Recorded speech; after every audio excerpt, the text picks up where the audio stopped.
Estudiantes de quinto año. Muy buenos días, queridos estudiantes, bienvenidos al curso de comunicación. El día de hoy vamos a tocar un tema bastante bonito, que es sobre la literatura clásica occidental.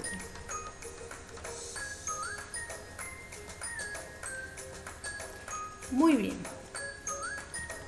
Para ello nos hacemos una pregunta. ¿Cuál es la importancia de las culturas griegas y latinas para la humanidad? ¿Serán importantes? ¿Ustedes qué creen? Sí, la respuesta es sí, bastante importante. Literatura clásica occidental. Se conoce como literatura clásica occidental a las producciones literarias griegas y romanas correspondientes al periodo comprendido desde el siglo X a.C. hasta el siglo V después de Cristo, cuando se dio su máximo desarrollo. Abarcó los aspectos literario y artístico de dos grandes civilizaciones importantes, tanto la Grecia como la romana, tanto la griega como la romana, las que a su vez influyeron en otras. Se dice que Grecia desarrolló una literatura bastante original y particular, en cambio la romana no. Ella sí desarrolló una literatura, se podría decir, con bastante influencia en Grecia por parte de la literatura griega. Más adelante vamos a saber por qué. Ahí está. Característica de la literatura clásica occidental. ¿Cuáles fueron sus características? El hombre de esa época se centraba su vida en las divinidades, es decir, tenían gran fe en sus dioses. A través de los mitos y leyendas explicaban el origen del mundo y del hombre. Sus creaciones artísticas tuvieron valor de modelos universales. Los griegos iniciaron su literatura oralmente en el siglo VIII a.C. Recogieron la tradición de las épocas anteriores y le dieron una bella forma expresiva. Los propios autores se creyeron dependientes de la inspiración divina y del soplo de los dioses que bajaban en las montañas sagradas. Los géneros y especies cultivadas fueron la épica, la lírica, el teatro, la historia y la oratoria. Aquí están los 12 dioses más importantes de la literatura griega. Obviamente ya ustedes habrán escuchado hablar sobre Zeus, Hera y todos esos dioses. Ellos creían mucho en estos dioses. Por ejemplo, Zeus. ¿Quién era Zeus? Era el rey de los dioses y de los hombres. Era la esposa de Zeus. Poseidón, ¿quién era Poseidón? ¿Se acuerdan? Del que tiene el tridente, es el dios del mar. Hefestos es el dios del fuego. Hades, dios del inframundo y de los muertos. Apolo, dios de la adivinación y de la música. Atenea, diosa de la sabiduría. Afrodita, diosa del amor. Artemisa era diosa de la caza y de los bosques. Ares, dios de la guerra. Hermes, mensajero de los dioses. Y Dionisio, dios del vino. Ahí están los 12 dioses principales de la literatura griega. Grecia y el poder romano. Grecia sucumbió ante el poder romano, por eso les decía de que Roma tenía bastante influencia de la cultura griega, no solamente en su literatura, sino en cualquier aspecto que haya desarrollado Grecia. Sucumbió ante el poder romano y esto determinó la prolongación de la cultura griega en la cultura latina. Fue así como se expandió hasta Occidente y se impuso ante el mundo civilizado. Algunos aspectos de nuestras vidas tienen sus orígenes en el mundo clásico. Por ejemplo, ahí está la democracia, la república, la filosofía, la tragedia, el atletismo, las olimpiadas y las escuelas, los cuales nacieron hace muchos siglos en las costas del Mediterráneo. Esta incluso es una obra ya de Platón, un griego ya bastante reconocido, un filósofo, abogado, y tenía todos los renombres, era una persona muy estudiosa. En aquella época, las personas que eran consideradas maestros eran personas que dominaban muchas áreas de estudios, sea en la ciencia, sea en las matemáticas. Por eso es que eran denominados eruditos o sabios. Aportes de los griegos. En literatura, a los griegos se le debe la creación de los grandes géneros, acuérdense, incluso hasta esto se le debe a Aristóteles, para ser específico, de Aristóteles también era griego. Y especies literarias cultivadas aún en nuestros días, como la poesía lírica, la poesía épica y el teatro. Hasta ahorita lo estudiamos, ¿cierto? Esos géneros. Además de obras didácticas, entre otros. Claro, las obras didácticas recuerdan cuáles son, por ejemplo, las fábulas de ¿quién? De Sófocles, también otro griego.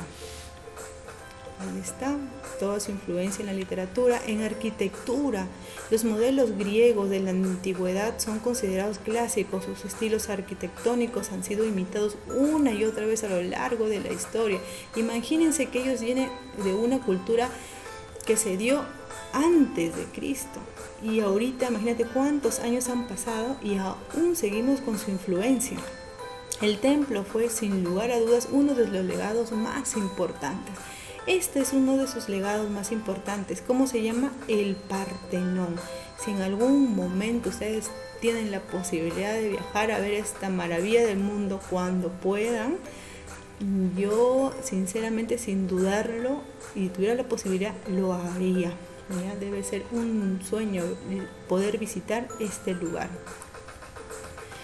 Y en escultura, las primeras esculturas griegas fueron las figuras humanas, pequeñas. Más adelante se perfeccionaron y lograron copiar con la anatomía humana plasmada en rostros dotados de mayor expresividad y realismo. Allí está la Venus de Milo. Ellos plasmaron todo lo que son en esculturas, los cuerpos, y mucho hacían alabanza a la belleza. Ya los griegos se caracterizaban por siempre ser perfeccionistas, eran siempre bastante exquisitos y exactos en las cosas que ellos creaban. Literatura griega.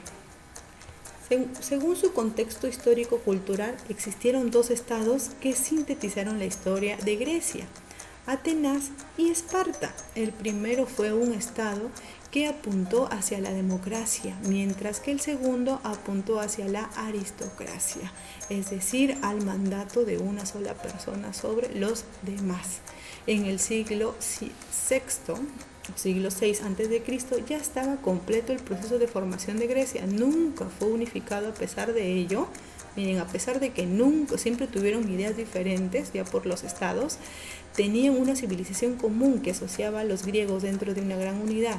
Ahí tenían a la etnia, la lengua, las costumbres y la religión. Ya todos compartían eso en común, pese a sus diferencias. Sus características: predominaron los mitos y las leyendas. ¿Quién no ha visto el narrador de cuentos?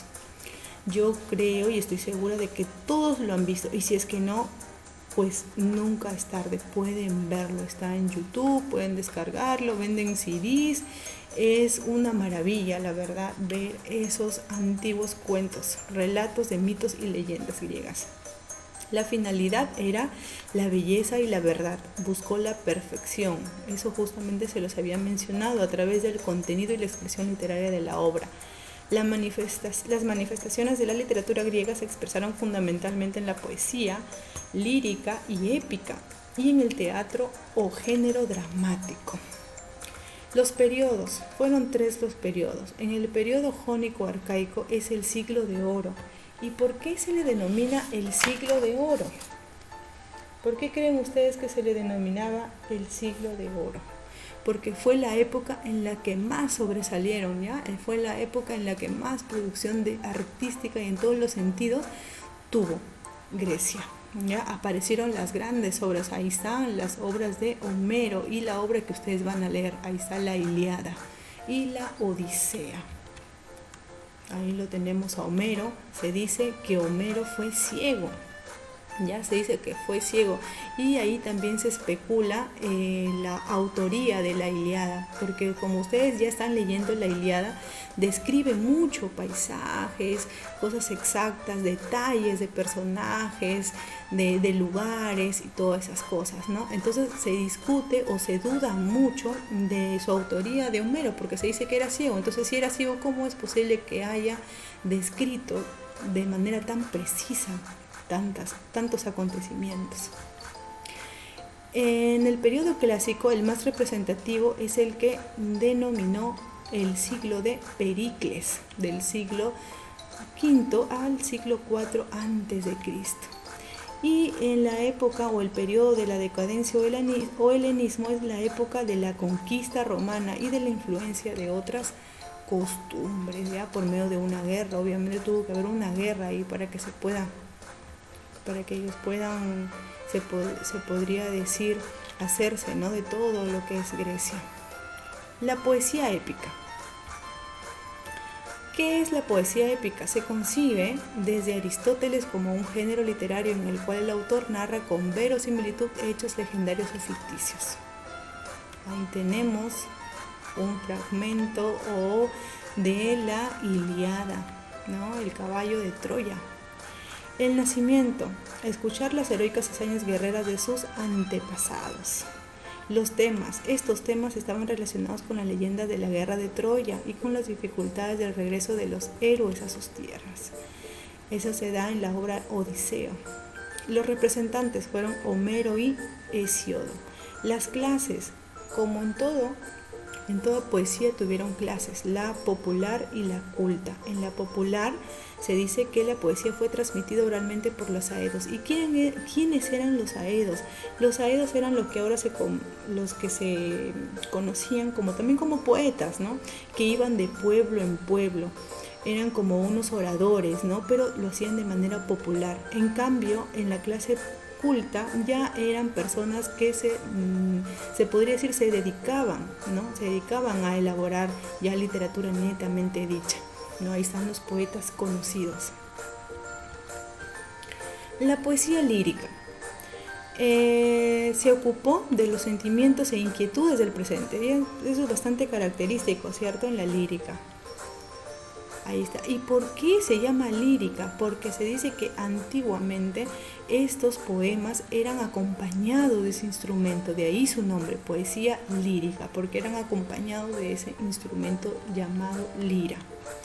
Los grupos son los coral, que son cantados por un coro, ya su máximo representante es Píndaro, y el individual, que son recitados de manera individual. Ahí tenemos a los representantes que son Safo y Anacreonte.